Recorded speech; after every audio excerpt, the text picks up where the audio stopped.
तो श्री चतुरदास जी अपने गुरुदेव की सेवा में रहते थे।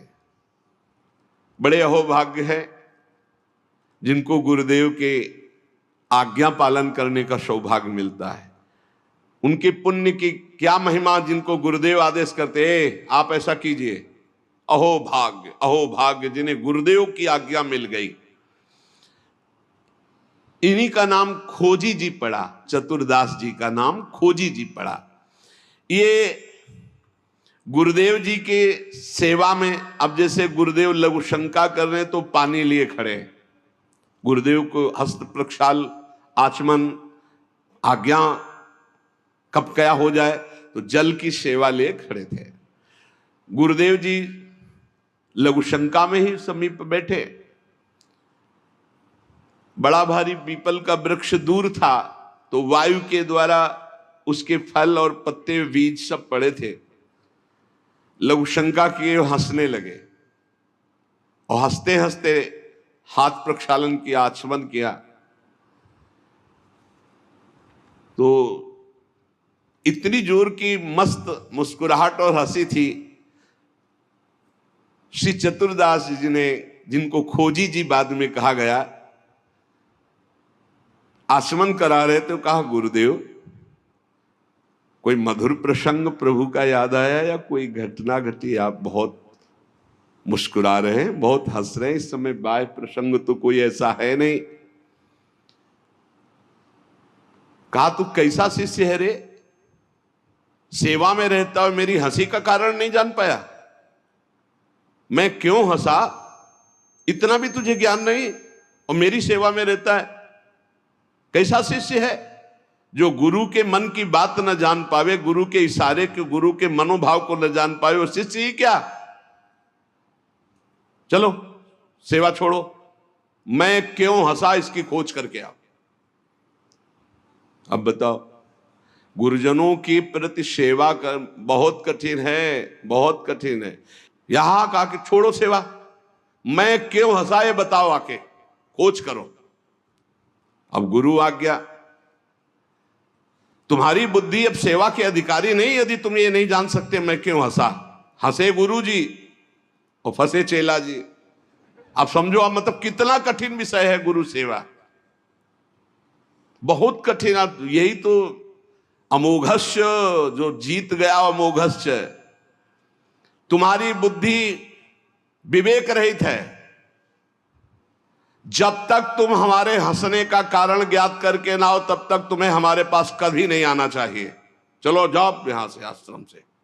हमारे मन की बात जब जान जाओगे कि मैं क्यों हंसा, उसका कारण सही बताओगे आकर के, और जो मैं मन में सोच रहा था तो फिर सेवा में रख लूंगा, तब मैं मानूंगा कि तुम मेरे सच्चे शिष्य हो और सेवक हो। साष्टांग दंडवत किया, जो आज्ञा गुरुदेव। अब चल दिए, जहां संत महात्मा मिलते तो विनम्रता पूर्वक दंडवत करते हो, कहते हमारे गुरुजी लघु शंका करते समय हंस दिए, क्या कारण था? तो सब कहते गीता की बात पूछो, भागवत की बात पूछो, वेदों के, तुम्हारे गुरुजी है तो लघु शंका में हंस दिए, हम इसका क्या मतलब बताए तो और उपहास होता। भला कोई इस प्रश्न का क्या उत्तर दे? कोई सुलझे हुए महात्मा थे, उन्होंने कहा रामायण गीता भागवत का प्रश्न हो तो अभी मैं उत्तर दे दूं, लेकिन आपके गुरुजी लघु शंका करते हुए क्यों हंसे, इसका हमको ज्ञान कैसे होगा, हम कैसे उत्तर दे आपको? ये तो गुरुजी से ही पूछो जाके। बोले नहीं, गुरुजी ने कहा जब तक इसका उत्तर न मिल जाए हमारे सामने मत आना, मुख मत दिखाना। अरे संत जन बहुत पहले, और हर उनकी आज्ञा में बहुत बड़ा रहस्य होता था। अब ये रोज जलते कि गुरु सेवा से वंचित हो गया, गुरु सेवा छूट गई। साधक को इस बात की बहुत पीड़ा होनी चाहिए, जिसको गुरु सेवा, तो ये होना चाहिए कि कौन सा अपराध बन गया, दुर्भाग्य आ गया कि गुरु सेवा छूट गई। वो रात दिन जलते इसी प्रकार, और संतों से जा जाकर पूछते पर कोई समाधान नहीं मिला। अब उन्होंने विचार किया गुरु जी के सामने जाना नहीं, सेवा है नहीं, तो अब शरीर को रख के क्या करें, शरीर को नष्ट कर देते हैं। शरीर का परित्याग कर देने की ठानी। ये देखो, ये है गुरु भक्त का लक्षण। कि अब शरीर रख के क्या करे, गुरुजी ने सेवा से निकाल दिया, उत्तर मिल नहीं पा रहा, तो शरीर किस काम का।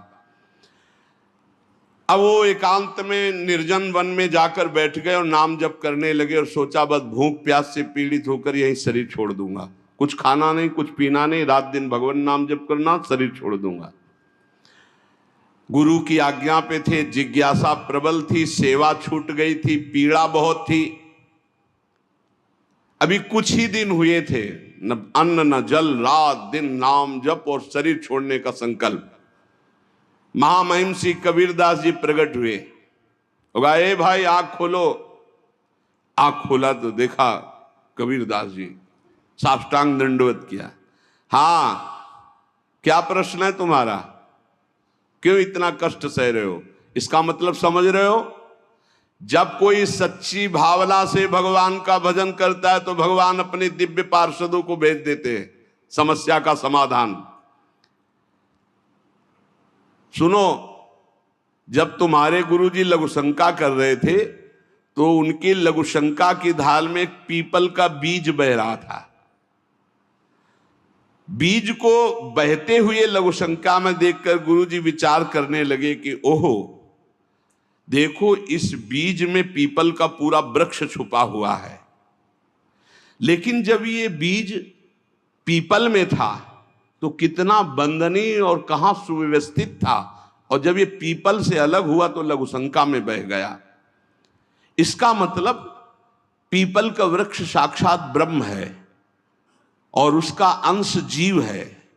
जीव जब अविद्या के कारण ब्रह्म से अलग हो जाता है तो मलमूत्र के द्वारों में बह जाता है आसक्ति होकर, और अगर वो ब्रह्म से जुड़ा रहे तो वो ब्रह्म में पूजनीय और ब्रह्ममय हो जाता है। ब्रह्मविद ब्रह्मयु भवति, कबीरदास जी ने व्याख्या करके बताई कि जब वो ब्रह्म से जुड़ा रहता है तो ब्रह्ममय रहता है, जब ब्रह्म से अलग हो जाता है तो मलमूत्र के शरीर में आसक्त होकर मलमूत्र के द्वारों के भोगने में पूरा जीवन नष्ट कर देता है। जीवात्मा जब प्रभु से विमुख हो जाता है तो उसकी यही दुर्गति होती है। जैसे पीपल के वृक्ष से फल से वो बीज अलग हो गया तो लघुशंका के प्रवाह में बह गया, और नहीं तो इतना महान वृक्ष उसमें छिपा हुआ है कि अगर उसे सुव्यवस्थित किया जाए। जीवात्मा जब भगवान से विमुख हो जाता है तो भव प्रवाह में मलमूत्र के द्वारों में बहने लगता है। कैसे? गर्भाशय में गया तो मलमूत्र के द्वार जहां है वहीं गया, और मूत्र के द्वार से ही तो गया। जीवात्मा का सृजन कैसे हुआ? मूत्र द्वार से ही हुआ, और है कहां? गर्भाशय के आसपास मलाश्रय, मूत्राश्रय। जीव जबते हरिते बिलगान्यो तबते देह गेह निज जान्यो, माया बस स्वरूप बिसरायो तेहि भ्रमते दारुण दुख पायो। जैसे बीज में वृक्ष तथा वृक्ष में बीज मूल रूप से विद्यमान है, उसी प्रकार से परमात्मा समस्त जगत में और जगत में परमात्मा विराजमान है। परमात्मा में सारा जगत और जगत में परमात्मा विराजमान है। पर जब जीव भगवान से विमुख हो जाता है तो ऐसे ही मलमूत्र के द्वारों में भटकता रहता है। अरे मेरे गुरुजी के हंसने का इतना गूढ़ रहस्य, खोजी जी का संशय मिट गया और गुरुदेव के पास आए, साष्टांग दंडवत किया।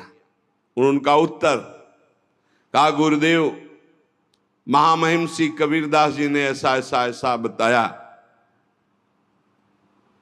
गुरुदेव पुनः मुस्कुराए और कहा, एक प्रश्न ने तुम्हें सिद्ध बना दिया, क्योंकि सिद्ध महापुरुष का दर्शन सिद्ध ही बना देता है। अब आज से तुम हमारे समान सिद्ध हो गए हो। अब तुम आज से हमारे मन की सारी बातें जान लोगे। शिष्य के मन की बात जान लेना तो हर सिद्ध पुरुष का, लेकिन अपने गुरु के मन की बात जान लेना ये बहुत बड़ी बात होती है।